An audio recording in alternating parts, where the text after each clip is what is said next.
Saudi আরবে জরুরি নিয়োগ বিজ্ঞপ্তিটি প্রকাশিত হয়েছে। টিএ ওভারসিজ হতে আর এর নাম্বার হচ্ছে 2558। কোম্পানির নাম Imdad human resource direct company. ওকালা রেডি আর্জেন্ট পাসপোর্ট জমা চলছে।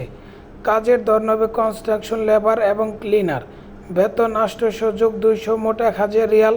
ডিউটি 8 ঘন্টা প্লাস ওভারটাইম। বয়স হতে হবে 21 থেকে 43। ক্লিনার 21 থেকে 40। থাকা চিকিৎসা ওয়াকামা সব কোম্পানি বহন করবে।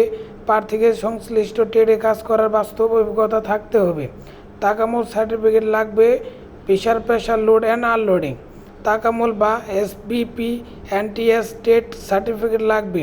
ভিসা হওয়ার 25 দিনের মধ্যে ফ্লাইট দিতে হবে। বিস্তারিত জানতে এই নাম্বারে যোগাযোগ। যারা অফিসে আসতে চান, অফিসের ঠিকানা টাওয়ারে লিফটের 11, road number 17, house number 13, Kamal Ataturk avenue, Banani, Dhaka. অফিসে আসলে অবশ্যই কম্পারেটিভ দিতে যেতে পারবেন।